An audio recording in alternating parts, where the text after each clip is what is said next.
Hi everyone, welcome back to our channel వెనిమాస్ official. Hope you're all doing good. మనందరికీ ఈ మధ్య చాలా స్కామ్స్ గురించి ఎక్స్ప్లెయిన్ చేస్తూ వచ్చాను మీ అందరికి నేను. ఇక్కడ ప్రాబ్లమ్స్ ఏంటంటే క్రైమ్ చేసేవాళ్ళు, అంటే స్కామ్స్ కానివ్వండి, సైబర్ క్రైమ్స్ కానీ చేసేవాళ్ళు చాలా ముదురులు అయిపోయారన్నమాట. ఎటువంటి విషయాల్లో ఎక్కడ ఎలా స్కామ్ చేస్తున్నారు, ఎలా చేస్తున్నారు, ఏం చేస్తున్నారు అన్నది చాలామందికి అందరికీ తెలియకుండానే ఉంటుంది. ఎందుకంటే వాళ్ళంత తెలివితేటలతో చాలా జాగ్రత్తగా చేస్తూ ఉన్నారు.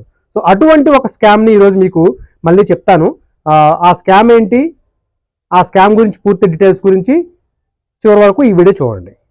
సో మనము ఏదైనా షాప్కి వెళ్ళినప్పుడు నార్మల్గా మనం క్యూఆర్ కోడ్ చూస్తాం కాదండి. సో ఆ క్యూఆర్ కోడ్ని మనం స్కాన్ చేస్తాం. సో ఇది ఈ మధ్య మేబీ డిజిటలైజేషన్ తర్వాత, మన నోట్ల తర్వాత ఈ మధ్య ఇది ఎక్కువ అయిపోయింది అనమాట. అవునా కాదండి? అండ్ ఇది ఒక పక్కన పెడితే మీ అందరికీ ఫిషింగ్ అంటే కూడా తెలుసు కదండి. అంటే మనం వెళ్ళేదో చెరువు గట్టు పక్కన కూర్చొని గ్యాలం వేసి చేపలు పడతాం కాదండి. కానీ గ్యాలం వేయటం వరకు కరెక్టే. కానీ ఫిషింగ్ అంటే యాక్చువల్గా ఫిషింగ్ అంటే ఏంటి? ఫిషింగ్ అంటే ఏంటంటే ఇప్పుడు యాక్చువల్గా మనకి ఒక మోసపూరితమైన కంపెనీ అనమాట. అంటే మన పర్సనల్ డీటెయిల్స్ కానివ్వండి, మన పాస్పోర్ట్స్ కానివ్వండి, క్రెడిట్ కార్డ్ డీటెయిల్స్ కానివ్వండి తెలుసుకోవడం కోసము ఒక ఫేక్ ఐడెంటిటీతో, అంటే ఒరిజినల్ కంపెనీని ఫేక్ ఐడెంటిటీతో తీసుకొని వచ్చేసి మనకు ఒక ఈమెయిల్స్ కానివ్వండి, లింక్స్ కానివ్వండి పంపిస్తారన్నమాట. సో వాటి ద్వారా మన అమౌంట్, మన దగ్గర డీటెయిల్స్ మొత్తం కొట్టేస్తారు. సో అది ఫిషింగ్ అనమాట. సో మీకు క్విషింగ్ అంటే తెలుసా? క్విషింగ్ ఎప్పుడైనా విన్నారా అసలు? దాని గురించి, ఆ క్విషింగ్ అంటే ఏంటి, మనం ఎలా మోసపోతున్నాము, మన డీటెయిల్స్ మొత్తం వాళ్ళకి ఎలా చేరుతున్నాయి అనేది ఈరోజు మీకు ఈ వీడియోలో చెప్తాను. ఈ వీడియోని చివరి వరకు చూడండి, లైక్ చేయండి, షేర్ చేయండి, సో దట్ అందరికీ తెలుస్తుంది ఇటువంటి స్కామ్స్ కూడా ఉన్నాయనేసి. మీలో ఎవరైనా మన ఛానల్ని ఫస్ట్ టైం చూస్తూ ఉంటే సబ్స్క్రైబ్ చేసుకోండి. చేసుకునే వెంటనే పక్కనే ఉన్న బెల్ ఐకాన్ క్లిక్ చేయండి. క్లిక్ చేసి ఆల్ నోటిఫికేషన్ సెలెక్ట్ చేయండి. నేను మీకు వీడియో స్టార్టింగ్లో చెప్పాకండి మనం క్యూఆర్ కోడ్ స్కాన్ చేస్తున్నాము అనేసి, అండ్ ఫిషింగ్ అంటే ఏంటని చెప్పేసి ఎక్స్ప్లెయిన్ చేసినాను. ఇప్పుడు క్విషింగ్ అంటే ఏంటి అంటే, క్విషింగ్ అంటే ఏంటంటే ఈ కాంబినేషన్ అండి, QR code scanning plus fishing, ఈ రెండు కాంబినేషనే క్విషింగ్ స్కామ్ అనమాట. సో ఈ క్విషింగ్ ఎలా జరుగుతుంది అంటే, రీసెంట్గా మన టెక్నాలజీ చాలా డెవలప్ అయింది కాబట్టి ఈ స్కామర్స్ ఏం చేస్తూ ఉంటారంటే మనకు ఫేక్ క్యూఆర్ కోడ్స్ పంపిస్తూ ఉంటారండి. ఆ ఫేక్ క్యూఆర్ కోడ్స్ ద్వారా ఏమవుతుందంటే, వన్స్ మనం స్కాన్ చేయగానే ఆటోమేటిక్గా మన డీటెయిల్స్ మొత్తము వాళ్ళకి వెళ్ళిపోయేలాగా డిజైన్ చేసి ఉంటాయి. అది ఈ ఫేక్ క్యూఆర్ స్కామ్స్ని వాళ్ళు మనకి ఈమెయిల్స్లో కానివ్వండి, లేకపోతే వాట్సాప్, ఫేస్బుక్లో అడ్వర్టైజ్మెంట్స్ లాగా పంపిస్తారు కానివ్వండి. సో అలాగా కానివ్వండి, డిజిటల్ మీడియా ప్లాట్ఫామ్స్లో, సోషల్ మీడియా ప్లాట్ఫామ్స్లో కూడా వేస్తారు కదండి. సో ఇలా కూడా వాళ్ళు పేస్ట్ చేయొచ్చు. ఈవెన్ పబ్లిక్ ప్లేస్లో కూడా, లేదా మనం ఏదైనా షాప్కి వెళ్ళినప్పుడు స్కాన్ చేస్తూ ఉంటాం కదా. సో అక్కడ స్కాన్ చేసే ప్లేస్లో రియల్ క్యూఆర్, వాళ్ళ క్యూఆర్ బదులు వీళ్ళు ఫేక్ క్యూఆర్ కూడా పేస్ట్ చేసి ఉండొచ్చు. సో ఇటువంటివి పబ్లిక్ ప్లేస్లే కాదు, ఎక్కడైనా ఉంటాయండి. ఈవెన్ కొంతమంది ఇప్పుడు మీకు తెలుసు కదా, ఫీడ్బ్యాక్ ఇవ్వండి అని చెప్పేసి ఫీడ్బ్యాక్ ఫామ్స్ కోసము ఆర్టీసీలో కానివ్వండి, లేదా పోలీస్ స్టేషన్లో కానివ్వండి, ఎక్కడైనా ఫీడ్బ్యాక్ అని చెప్పేసి పెడుతున్నారు క్యూఆర్ కోడ్స్. సో మేబీ అంటే వాళ్ళు చూడకుండా అక్కడ కూడా వీటిని ప్లేస్ చేసే అవకాశాలు ఎక్కువగా ఉన్నాయి అన్నమాట.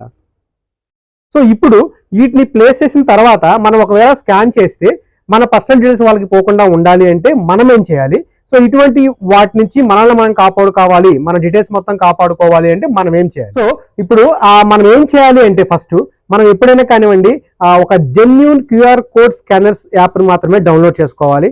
అండ్ ఆ యాప్ని డౌన్లోడ్ చేసుకున్న తర్వాత మనం ఎటువంటి ప్లేసుల్లోకి వెళ్ళి మనం స్కాన్ చేస్తున్నప్పుడు గుర్తుపెట్టుకోవాల్సింది ఏంటంటే, మనం స్కాన్ చేస్తుంది దేనికోసము, ఆ ఇన్ఫర్మేషన్ మనకు తెలుసా లేదా, మనం ఎందుకు స్కాన్ చేస్తున్నాం అనేది ముందు మన దగ్గర క్లారిటీ ఉండాలి. సో మనకి ఎప్పుడైతే క్లారిటీ ఉంటుందో అప్పుడు మనం ఖచ్చితంగా వెళ్ళేసి స్కాన్, ఇప్పుడు ఫర్ ఎగ్జాంపుల్ ఫీడ్బ్యాక్ ఫామే ఉంది అక్కడ క్యూఆర్. సో మనం స్కాన్ చేస్తున్నాము, స్కాన్ చేస్తున్నప్పుడు మనం స్కాన్ చేసిన తర్వాత ఆటోమేటిక్గా అక్కడ ఫీడ్బ్యాక్ ఫామ్ రావాలి. కానీ ఏదైనా వెబ్సైట్లోకి తీసుకెళ్ళింది అనుకోండి మనం డైరెక్ట్గా, సో అక్కడ మనం కొంచెం ఆలోచించి చూడాలన్నమాట. డైరెక్ట్గా వెళ్ళేసి ఎంటర్ చేసి మన డీటెయిల్స్ మొత్తం దాంట్లో షేర్ చేయకూడదు. సో అలా షేర్ చేసే ముందు కొంచెం మనం ఆలోచించి జాగ్రత్తగా డీటెయిల్స్ అనేవి ఫిల్ చేయాలన్నమాట. సో అప్పుడు ఆటోమేటిక్గా ఏమవుతుందంటే మన డీటెయిల్స్ అనే అవతల వాళ్ళకి వెళ్లకుండా ఉంటాయి. ప్లస్ ఇంకోటి ఏంటంటే, మనకు తెలియని ప్లేసుల్లో వెళ్ళి ఎప్పుడైతే మనం క్యూఆర్ కోడ్ని స్కాన్ చేస్తామో, చేసిన వెంటనే ఏమవుతుందంటే మేబీ ఏదైనా వెబ్సైట్ తీసుకెళ్ళేసి మనం ప్రెస్ చేసి డీటెయిల్స్ ఇచ్చే పని అయితే ఓకే, సంభవం మనం మేనేజ్ చేస్తాము. కానీ కొన్నిసార్లు ఏమవుతుందంటే ఏదైనా మాల్వేర్ని కానివ్వండి, ఏదన్నా మనకి కంప్యూటర్లో, మన ల్యాప్టాప్లోకి లేదా మన ఫోన్లోకి అది స్కాన్ చేయగానే ఏదన్నా యాప్ డౌన్లోడ్ అయిపోయేసి ఆటోమేటిక్గా మన ఫోన్ హ్యాక్ అయ్యే అవకాశాలు కూడా ఎక్కువగా ఉంటాయి అన్నమాట. సో అర్థమవుతుంది కదండి.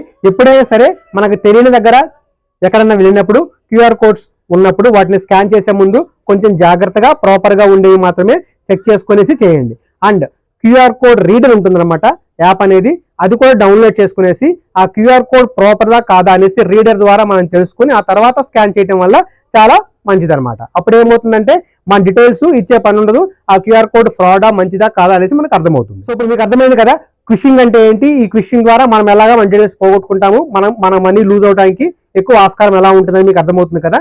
సో ప్లీజ్ దయచేసి ఎటువంటి ప్లేస్కి వెళ్ళినప్పుడు కూడా ఈ క్యూఆర్ కోడ్స్ని ఎప్పుడు స్కాన్ చేయొద్దు. ఈ వీడియోని లైక్ చేయండి, షేర్ చేయండి, సో దట్ అందరికీ తెలుస్తుంది ఇటువంటి స్కామ్స్ కూడా ఉన్నాయి, కొంచెం మనం జాగ్రత్తగా ఉండాలి అనేసి. Thank you for watching.